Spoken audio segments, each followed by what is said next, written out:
Selamat datang kembali di Daily Archives. First of all, minal aidin wal faizin, mohon maaf lahir dan batin, karena ini sudah memasuki hari ketiga, bahkan hari ketiga Lebaran baru saja. Karena ini jam 1:30 pagi direkam videonya. Ya, gue mau look back salah satu hal yang terjadi ke gue di bulan Ramadan kemarin, which is mungkin bacaan atau film gitu yang gue konsumsi di bulan Ramadan kemarin. Karena kalau gue di setiap periode bulan Ramadan tuh pasti selalu ada saja yang menemani gue gitu. Media yang menemani gue. Kayak tahun lalu 2025 gue menghabiskan Ramadan itu dengan jor-joran main Persona 5 Royal di Nintendo Switch, yang dipinjemin oleh teman baik gue namanya Gazik. Thank you Gazik sudah minjemin gue Switch dan Persona 5 Royal lu tahun lalu waktu Ramadan, jadi gue tidak bosen. Jujur gue pengen minjem lagi sih. Di tahun 2024 gue menghabiskan Ramadan dengan banyak nonton film Wes Anderson, juga nge-rewatch Avatar The Last Airbender, dan banyak film lagi. Di tahun-tahun sebelumnya gue lupa gue ngonsumsi apa aja, tapi selalu ada media yang nemenin gue gitu, selalu ada. Dan di tahun ini, Ramadan tahun ini, gue ditemani oleh satu buku yang sebenarnya gue tidak memiliki ketertarikan terhadap buku ini dan juga penulisnya gitu, sama sekali tidak. Dan buku ini gue tidak beli gitu. Buku ini gue dikasih oleh seorang mantan bos di kantor pertama gue waktu itu. Jadi gue berpisah dengan kantor itu dan bos gue ngasih farewell gift lah. Dia tahu gue suka baca, tapi kayaknya dia cuma tahu gue suka baca aja, karena dia ngasih gue buku random aja di yang dia beli. Dan buku itu adalah Colorless Sukuru Tazaki karya Haruki Murakami. Gue gak pernah ngomong gue suka Murakami, bahkan gue gak pernah baca buku Murakami sebelumnya selain ini. Karena gue emang gak terlalu tertarik sih baca karya-karya Murakami sebelumnya gitu. Jadi mungkin waktu itu dia lagi di toko buku random aja pengen ngasih hadiah, karena dia gak tahu gue suka buku apa. Dan Murakami kan kayak apa ya, many people loved Murakami, dan ya dia penulis pop gitulah. Mungkin it's the easiest and the safest choice ya. Jadi dia beliin gue Karl Sukuro Tazaki, which is lucu sebenarnya, hal yang lucu. Karena ya gue nggak tahu apa-apa soal Murakami dan buku-buku lainnya, tapi waktu dia ngasih gue buku ini, gue baca sinopsisnya loh di belakang. Jadi buku ini tuh bercerita tentang seorang laki-laki namanya Sukuro Tazaki.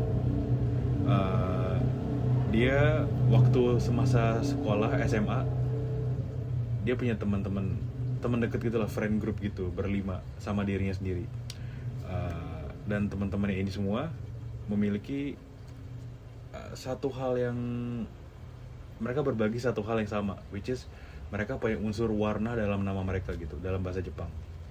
Dan friend group ini tuh deket banget, mereka tuh nggak pernah melakukan satu hal tanpa yang lain ikut, atau yang lain tuh nggak tahu gitu. Mereka selalu bersama, mereka selalu melakukan hal bersama gitu. Dan Sukuru pun merasa senang bersama teman-temannya gitu, karena menurut dia teman-temannya unik. Dia merasa teman-temannya tuh kayak bisa saling melengkapi gitu. Bahkan mereka tuh kayak saling melengkapi Sukuru, yang karena Sukuru tuh menilai dirinya tuh seorang yang paling just an average guy gitu. Dia tuh dibanding teman-temannya, dia tuh paling nggak punya apa-apa gitu.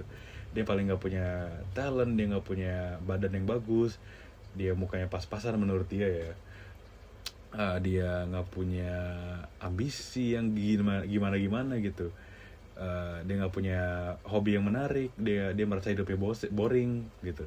Jadi dia tuh merasa kayak dirinya tuh kayak just an average guy gitu. Dan yang bikin dia lengkap itu, dan bikin dia menarik justru teman-teman di sekitarnya gitu, friend group ini. Tapi menariknya, tiba-tiba satu hari saat Sukuru sudah kuliah, saat mereka sebenarnya sudah fairly tumbuh ya gitu, mereka udah kuliah, tiba-tiba friend group ini akhirnya nge-kick Sukuru lah. Mereka memutuskan hubungan mereka dengan Sukuru. Tiba-tiba mereka kayak nelpon Sukuru dan bilang, kita nggak mau lagi kontakkan sama lu, pokoknya kita sampai di sini aja gitu. Dan Sukuro cuma bisa menerima itu, cuma bisa menerima kayak ya udah gitu. Sementara tapi dalam hatinya itu dia mempertanyakan kenapa kan, karena teman-temannya ini lah yang bikin hidup Sukuro penuh warna gitu, karena nama dia kan gak ada warnanya nih. Ya, di teman-teman yang lain kan punya warna, dia nggak punya warna, dan justru yang memberikan dia warna adalah teman-temannya. Dan saat teman-temannya ingin memutuskan hubungan dengan Sukuro merasa hidup dia ya jadinya nggak ada warna dan nggak menarik gitu. Tapi dia juga nggak bisa komplain karena itu keputusan mereka sepenuhnya gitu, ingin memutuskan hubungan sama si Sukuro ini. Tapi Sukuro heartbroken banget, dan dia membawa patah hati ini tuh ke sesuatu yang sangat depresif gitu ya, ke fisiknya dia jadi nggak terawat lah, dia nggak bisa menjalankan hubungan dengan orang lain secara komplit, secara utuh gitu. Ya itu, dan yang hal lucu kan, gue baca buku ini tuh ya, maksud gue waktu gue dihadiahkan buku ini saat konteksnya gue ingin berpisah sama kantor gue yang lama gitu. Dan lucu aja gitu, kayak gue berpisah sama kantor yang lama, tapi buku ini tuh juga menceritakan soal hal itu in a way. Itu kayak very matching situation right there gitu, kayak it's very very very very funny lah. Tapi ya gue akhirnya baca buku ini. Jadi buku ini tuh udah kayak 2 tahun diem di rak buku ini tanpa pernah gue sentuh gitu, karena gue emang gak tertarik sama Murakami seperti yang gue bilang tadi. Tapi kemarin tuh gue kayak ada kemauan gitu, gue ingin baca buku yang gue nggak pernah baca sebelumnya, penulisnya atau gaya bukunya. Dan sebelum gue beli, gue mikir kayak di rak buku ini aja banyak banget buku yang nggak pernah gue baca, dan salah satunya ini. Ya udah gue ambil aja, gue baca selama bulan Ramadan gitu. Dan kayak wow gue hooked anjir. Buku ini tiba-tiba kelar ya gitu, cepet banget gitu. Meskipun karena gue pengen buku ini lasting selama Ramadan, gue bacanya tuh 1 hari 1 bab aja gitu. Dan itu pun cepet banget, nggak kerasa anjir. Bahasa baca 1 bab tuh nggak kerasa banget di sini. Padahal 1 bab tuh I think kayak consist berapa ya, mungkin 7-14 halaman gitu. Ada yang 7 halaman, ada yang pendek, ada yang panjang babnya, tergantung. Tapi nggak terasa gitu. Karena seperti yang sudah gue pernah dengar tentang Murakami gitu, dengan cara menulis dia sederhana, yang apa adanya, yang menjelaskan situasi tuh ya apa adanya gitu, nggak terlalu mendayu-dayu atau gimana. Dan gue sangat menghargai itu sih, karena sangat mudah membaca Murakami. Meskipun perasaan yang ingin dia tunjukkan melalui bacaannya itu sangat sulit untuk diresapi gitu, karena it's too real bro, it's too real gitu. Apalagi di buku ini gitu, kayak apa ya,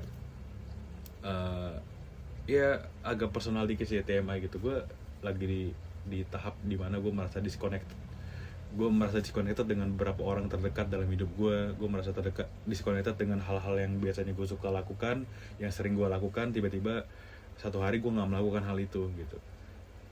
Merasa terputus lah gitu. Dan ya itu sangat buku ini juga berbicara tentang itu. Jadi kadang-kadang ada momen dimana apapun yang ada di buku ini yang menceritakan soal hal seperti itu, yang disconnecting, itu it feels too real di gue gitu. Dan gue juga merasa relate banget sama Sukuro lagi. Seseorang yang hidupnya pasrah-pasrah aja, tapi sebenarnya dia juga mendem gitu. Dia sebenarnya kayak mempertanyakan kenapa hidup gue begini ya gitu, sambil dia berjalan aja gitu. Tapi tanpa dia tahu sebenarnya kayak hal yang dia pendam ini sebenarnya merusak dirinya pelan-pelan di dalam gitu. Kayak misalnya Sukuro tuh semenjak dia diputusin sama teman-temannya dari friend group ini, dia kan tinggal di Tokyo. Dia sendiri tinggal di Tokyo, teman-temannya masih di kampungnya, which is di Nagoya. Sukuro tuh kayak berusaha lah menjalin hubungan sama orang-orang lain, teman baru, atau mungkin di sini banyak bilang pacarnya. Dia banyak mencoba pacaran, tapi hubungan dia tuh kayak gak pernah ada yang berhasil for some reason. Sampai ada satu cewek yang Sukuro mengaku dia suka banget sama cewek ini gitu. Hubungan mereka tuh serius, meskipun cewek ini akhirnya kayak minta Sukuro ceritain nih soal masa lalunya, dan Sukuro ceritain soal teman-temannya di masa SMA gitu. Dan gimana dia sebenarnya kayak patah hati banget, dan dia masih bingung kenapa teman-temannya tuh memutuskan dia gitu. Dan si cewek ini namanya Sarah. Ya Sarah ini kayak bilang, kayaknya lu tuh sebenarnya luka yang lu rasain kayaknya lebih dalam dari yang lu kira gitu. Kayaknya gue tuh pengen deh sebelum kita seriusin hubungan kita, gue pengen lu selesain dulu lah tuh masalah di masa lalu. Kayaknya kalau misalnya lu nggak bisa selesain itu, hubungan kita juga nggak bisa maju gitu. Akhirnya Sukuru ya menerima gitu saran dari Sarah, dan akhirnya ketemu lagi sama teman-temannya. Dan tanpa spoiler, ya itu heartbreaking lah gitu. Setiap kali dia bertemu sama temannya lagi tuh itu heartbreaking. Kisah-kisahnya kalian harus baca sendiri di sini. Apa ya, tapi tadi gue nggak bisa review buku ini secara kayak kritis atau gimana, karena gue nggak terlalu paham juga review buku gimana. Jadi gue hanya akan menjelaskan perasaan gue setelah membaca buku ini dan hal-hal yang stay with me setelah gue selesaiin buku ini gitu. Apa ya, gue selalu tertarik sama karakter Sukuru ini, dimana dia orangnya tadi mendem gitu, dan dia kayak orangnya tuh kompleks, but di saat yang sama juga enggak gitu. Dia nerima aja masalah ini gitu. Dia tuh kayak orangnya tuh fair, man. Dia tuh orangnya fair sih. Kayak jika ada orang yang menzolimi dia lah, bisa dibilang menzolimi dia, ada seorang yang bikin dia sakit hati, dia tuh kayak nggak dendaman gitu. Dia sebenarnya nggak dendaman. Dia tetap overthinking, sure, tapi dia tuh nggak dendaman. Dia nggak mempertanyakan kenapa begitu, karena menurut dia orang-orang yang menzolimi dia punya the rights to do that gitu. Ya itu keputusan mereka gitu. Kayak teman-temannya mutusin hubungan sama Sukuru tetap sakit hati parah banget sampai dia hancur ya badannya gitu-gitu. Tapi dia juga nggak bisa menyalahin teman-temannya kalau mereka mau memutuskan hubungan itu gitu. Dan apa ya, dan ide karakter Sukuru ini tetap berjalan di ceritanya. Makanya Sukuru ini adalah seseorang yang masalahnya tuh tidak pernah terselesaikan gitu dari diri dia. Jadi masalah dia tuh selalu berkembang, selalu mengambil bentuk-bentuk baru, tapi tidak pernah terselesaikan, dan ini menyiksa Sukuru gitu. Dia selalu mempertanyakan kenapa kesedihan dalam diri dia tuh terus berkembang, kenapa dia tuh selalu menemukan teman-temannya atau seorang yang sudah lama ia tinggalkan dalam orang-orang baru yang ia ketemui, dan kenapa orang-orang baru ini akhirnya nasibnya juga seperti orang-orang yang meninggalkannya atau yang dia tinggalkan gitu. Dan Sukuru tuh kayak nggak ngerti hal itu gitu. Dan lucunya Sukuru ini pekerjaannya kan menarik ya. Itu pekerjaan itu seorang yang membangun rel kereta gitu. Karena dia tuh sebenarnya suka banget sama kereta, dia obses sama kereta. Dia bisa menghabiskan waktu duduk di stasiun kereta hanya untuk ngeliatin kereta lalu lalang, kereta datang dan pergi, orang-orang yang naik kereta gitu. Jadi dia kerjanya membangun rel kereta. Fun fact, nama Sukuru sendiri itu artinya membangun. Jadi kayak ya dirinya tuh itu akhirnya juga menjadi apa ya, dan nama dan hobinya itu menjadi juga bagian dari karakterisasinya gitu. Dia adalah seorang yang selalu mau membangun hubungan baru, selalu mau membangun harapan, selalu mau membangun kesempatan baru gitu.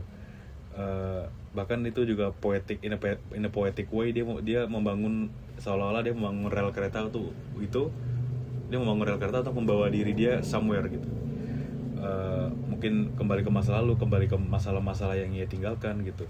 Pokoknya dia membangun kereta untuk membawa diri dia pergi ke satu tempat di mana dia bisa mendapatkan jawaban dan hal yang dia mau gitu. And that's what Sukuru do gitu. Tapi seringnya ya perjalanan dia tidak membawa apa-apa gitu. Perjalanan dia hanya membawa dia kepada kebingungan. Perjalanan dia hanya membawa dia ke suatu daerah yang tidak berwarna seperti hidupnya gitu. So ya, jadi banyak banget frasa-frasa di buku ini tuh yang bilang kayak manusia tuh kerjanya hanya menunggu gitu. Manusia kerjanya hanya menunggu kesempatan, dan saat kesempatan itu datang, manusia akan segera mengambilnya gitu. Atau enggak misalnya kayak betapa sakitnya gitu, kayak ada orang yang biasanya lu habiskan waktu bersama, tumbuh bersama, tiba-tiba orang itu pergi gitu. Itu semua kayak resonate sama tema diri si Sukuru ini dan apa yang dia suka lakukan, which is kayak kereta gitu. Dia melihat kereta pergi, datang dan pergi, dan dia nggak bisa ngapain gitu karena kereta nature-nya datang dan pergi gitu. Meskipun relnya dia yang bangun, tapi dia nggak bisa menahan dong kereta itu kapan datang kapan pergi, dia cuma bisa merelakan aja.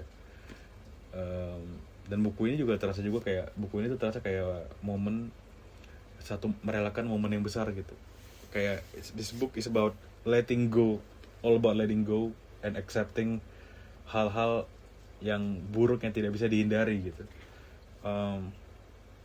Iya, itu buku ini emang sakit sih menurutku. Bukunya kayak memberikan lu kesepian lain gitu, bikin lu mikirin sendiri tentang hubungan-hubungan yang lu tinggalin atau hubungan-hubungan yang meninggalkan lu gitu. Dan apakah lu pengen kembali tuh mengejar naik kereta untuk kembali ke beberapa hubungan-hubungan ini dan akhirnya memperbaikinya, itu hanya lu yang bisa jawab gitu. Itu yang gue dapetin setelah baca buku ini gitu. Iya, kalau gue sendiri sih, gue sebenarnya juga tipe yang orang kayak Sukuru sih, kayak gue nerima-nerima aja, tapi at the same time kalau ada kesempatan gitu gue bisa kembali ketemu sama seorang yang either gue tinggalin atau meninggalin gue juga pengen gitu sebenarnya ketemu mereka dan ngomongin masalahnya gitu. And hal itu apa ya, mungkin akan membawa kita ke tempat baru, ke stasiun baru gitu, untuk kembali dan akhirnya membicarakan masalah yang sudah lama kita tinggalkan kayak. Tapi it's hard sih, kayak Syukur sendiri kan bilang itu hal yang sulit dan hal yang sangat menyakitkan karena seperti membuka luka yang lama gitu.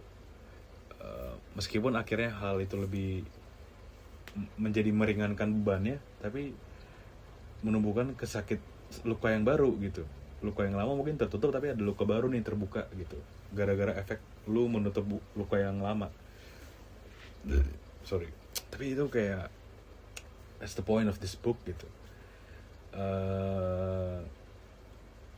Apa ya, penyesalan yang digambar di buku ini juga sangat gila sih, baik banget. Hal penyesalan itu bikin lu merinding gitu waktu baca bukunya. Apa ya, gue coba cari satu kalimat yang gue suka dari buku ini. Ada satu line yang sangat menggambarkan cerita ini gitu.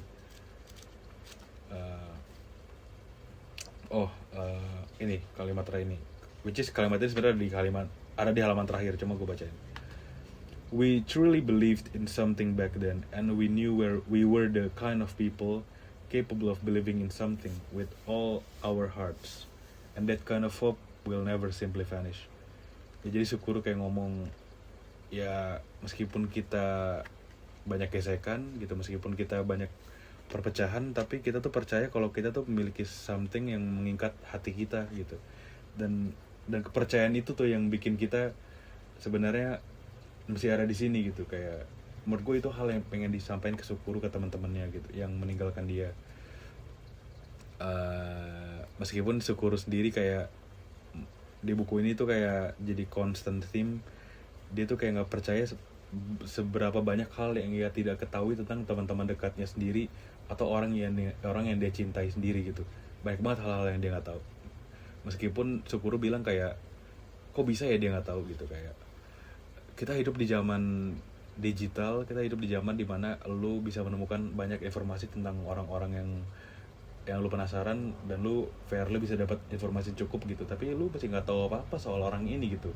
Meskipun lu udah banyak menggather informasi tentang orang ini, tapi lu in the end tetap nggak tahu orang ini tuh who are they gitu. Nah, itu menarik sih. Kayak Sukuru kan mengaku dan teman-temannya yang lain juga mengaku kalau mereka tuh deket banget gitu, mereka tuh kayak satu ikatan nafas lah. Tapi sebenarnya mereka sendiri juga nggak tahu tentang teman-teman mereka gitu. Dan itu bikin lu ya mikir sih. Itu bikin lu mikir kayak gue sendiri sebenarnya paham gak ya, kayak gue ngaku sebagai teman lu, gue ngaku sebagai orang yang peduli sama lu. Kalau lu kesusahan lu ngomong ke gue bisa bantuin, tapi at the same time gue masa jangan-jangan gue juga nggak tahu kenapa lu merasa seperti itu gitu, kenapa lu ada di tempat itu in the first place gitu. Kayaknya itu sesuatu yang bisa gue evaluasi juga dari berdasarkan membaca buku ini gitu. Jadi kayak buku ini fiksi, tapi ya seperti good fiction lainnya, itu menyentuh di suatu keadaan lu dalam realita yang sedang lu tinggali ini gitu. Itu yang kayak anjay, gila. Gue gimana ya, gue agak ngelantur sih guys, sorry. Gue kayak hanya ingin ngerekam diri gue aja setelah membaca buku ini, karena gue agak kena gitu sama buku ini. Gue merasa kayak buku ini tuh encourage gue untuk memutuskan hubungan-hubungan yang sudah terputus, tapi at the same time juga mempersiapkan diri untuk patah hati gitu ya. Patah hati kenapa hubungan itu pernah renggang in the first place gitu, dan kenapa hubungan